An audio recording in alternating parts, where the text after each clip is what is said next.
titled The Unbearable Lightness of Being, written by Milan Kundera. Have you heard about that? Yeah, it was a famous novel, and it was filmed too in 1988. So I watched it when I was a sophomore in the university, and I was touched. Because most of you do not know that novel, I'd like to introduce just briefly about the contents.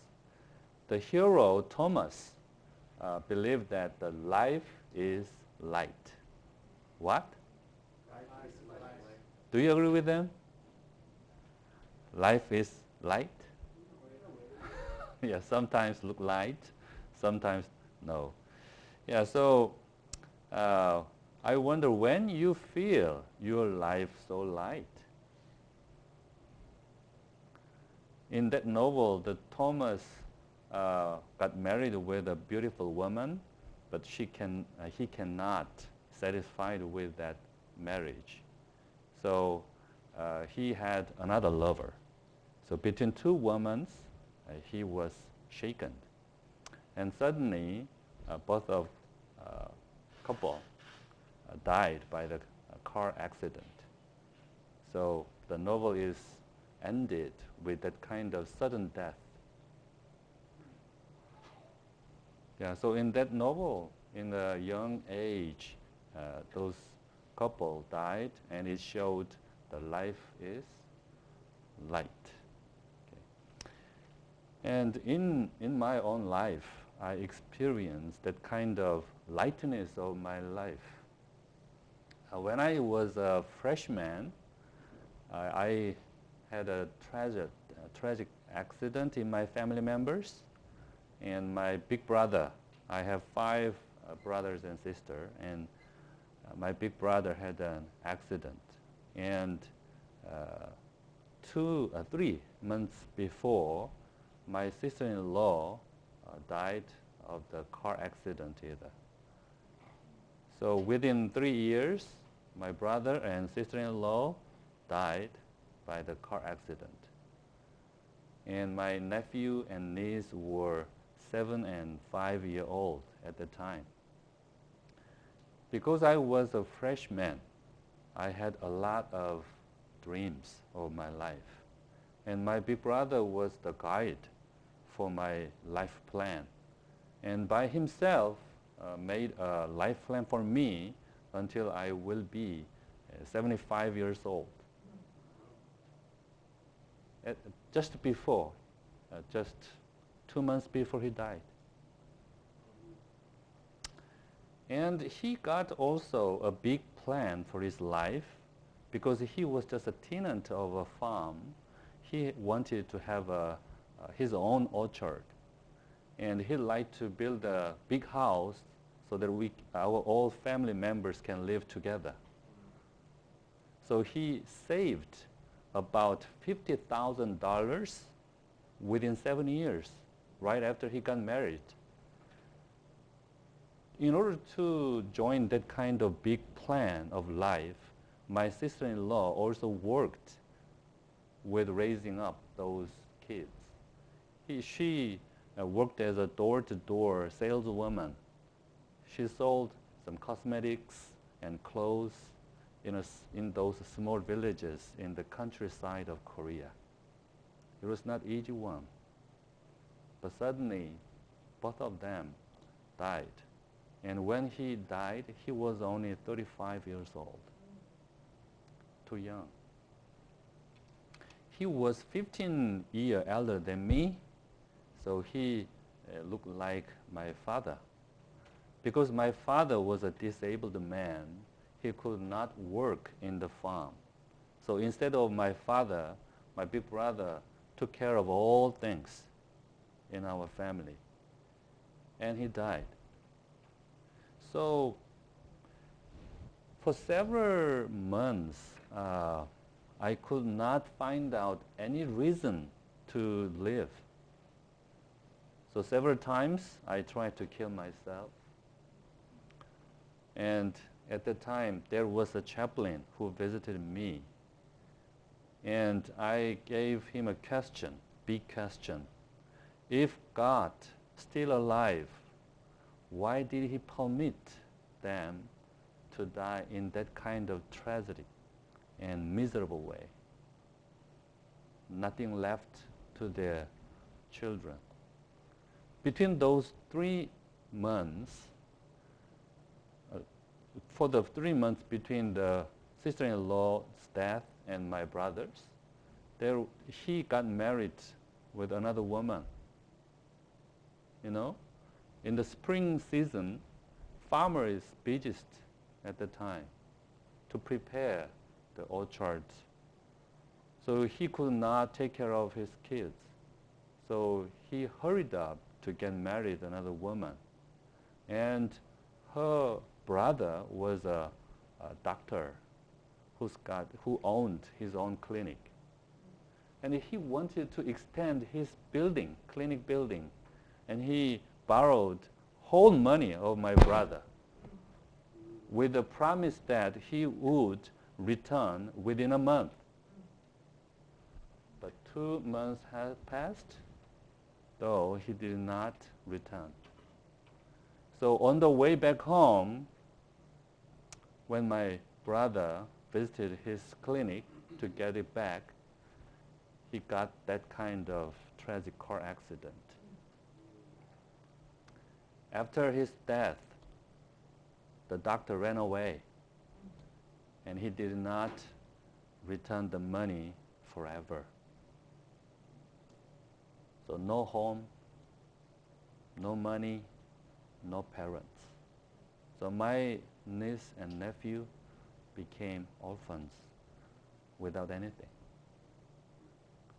When I observe that kind of life history, I was agonized. Why I have to be eager to survive or to live so seriously? I could not find out any reason before the sudden death. Even though I plan something, or even though I am eager to something, before the death, all those things look meaningless. So when I asked that big question with my personal history, the chaplain could not answer immediately.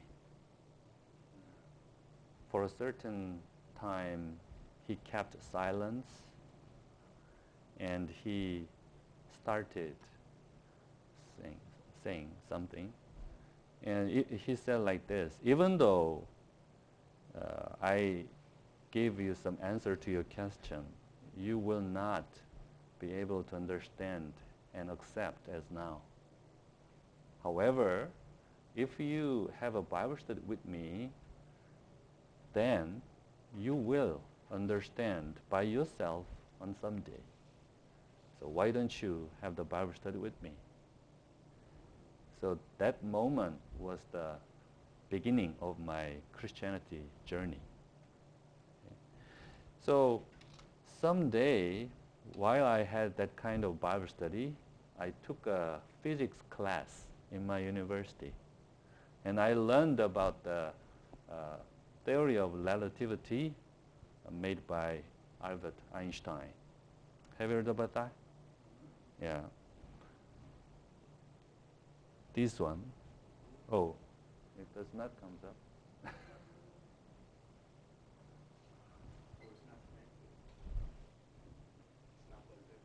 Ah. I got it. Thank you. That's not plugged.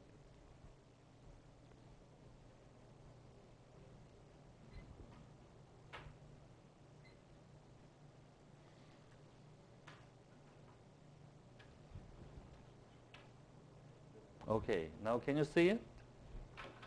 Yeah, this is the theory of relativity designed by Albert Einstein. And E equals to mc squared. And you know what the E means. It means the amount of energy. Okay? And what of the M? M is weight. And then c is speed of light. C corresponds to a constant number. There is no change. Okay? Because the speed of light does not change, right? And then, as we know, the speed of light is 300,000 kilometers per second. And because you are familiar with the miles per an hour, so I changed it to mile per hour. So the c square means, can you read it in English? Is there anybody who can read it? Yeah, Ephraim, help me. Too many. Yeah, anyway, because the constant number is too big, we can get some energy from some kind of weight. Okay, so if the weight is just 500 pounds, so because I'm about 135 like that, so if there are 4 people like me, then about 500 pounds, right? Then what about the energy, power we can get is 10 billion kilowatts. So it's the amount to lighten whole Earth at once. So can you imagine the energy amount? Yeah. So this is the E equal mc square. Okay? So when I learn this kind of physical theory, I thought about Jesus. Why? Bible tells us that Jesus is light. Jesus is light. But what about me? What about my life? As the hero of the novel confessed, I felt my life is too light. Like what? Like zero. Like zero in the weight. So if you try to multiply zero with some numbers, what about the result? No change. Zero. Even though Jesus, the light beside us, if our weight of life is zero, then there will be no change. We cannot feel any energy from our life. We cannot find any reason to live. So the Bible tells us that in Psalm 1:4, let's read it together. The wicked are not so, but they are like chaff, which the wind drives away. Because I'm the wicked guy, wicked man. The weight of my life is like chaff, almost to sum up to zero.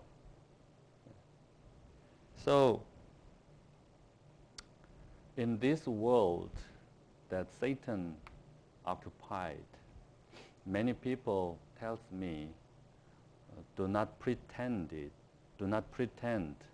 to be weighted. Okay? Do not pretend to be authorized like that. This whole world occupied by Satan persuade me to live lightly. But what about Jesus? Let's read it. Every good thing bestowed and every perfect gift is from above, coming down from the Father of lights, with whom there is no variation or shifting shadow. Because the Einstein's theory, the light speed is not variant. It is constant. There is no variation, no change. Because the Bible is so similar with the scientific theory, it was so easy for me to accept this kind of biblical text as a truth. And then in 1 Corinthians 3:21, Paul confessed about the way of our lives. Let's read it together again.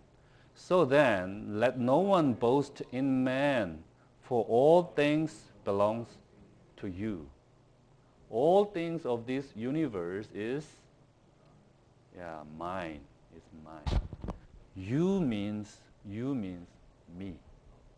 Me. Through whom? Through whom? Through Jesus Christ. So God look at us as all things of this universe. He regards the weight of our lives is the same with all things of the universe. Have you heard about that kind of message? When I listened to this message, I was astonished because before I listened to this message, I regard my way of life just zero, like a chef, because I know I'm a wicked man. But when I got this message, God changed absolutely the concept of myself. Through the atonement of Jesus Christ on the cross, my way of life was restored. Same amount of all things of the universe, this universe. It was so astonishing, amazement.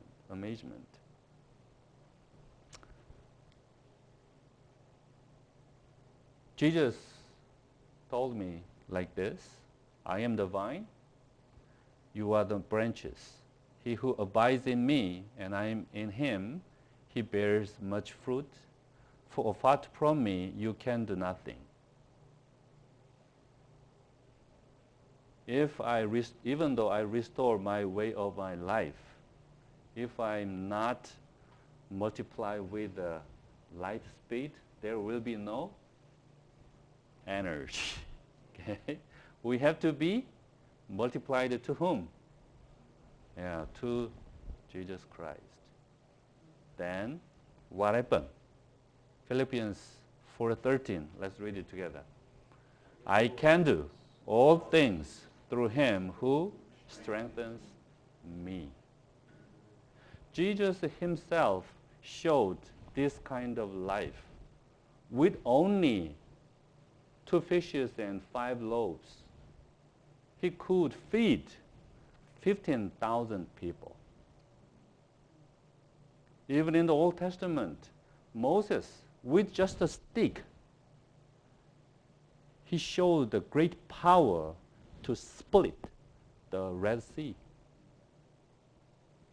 If we will abide with Jesus, we can do all things through him who strengthens us. Do you believe that? Amen. So whenever we feel weary and we are exhausted, I hope we can remind this great message. If we abide with Jesus Christ, the light, then we can get the energy enough to do all things. Okay? And Jesus showed us the principle how to change the weight to be energy. The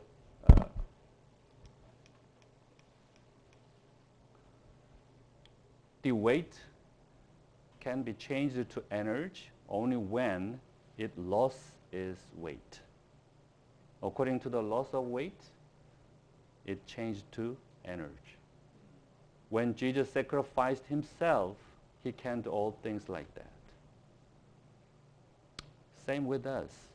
If we make a resolution to sacrifice ourselves for others, for God, I think our weight, even though it is small to us, it can be changed great energy for others. So I hope we can make a resolution to sacrifice ourselves for God and for others so that we can experience the life of Jesus. I pray. Let's pray.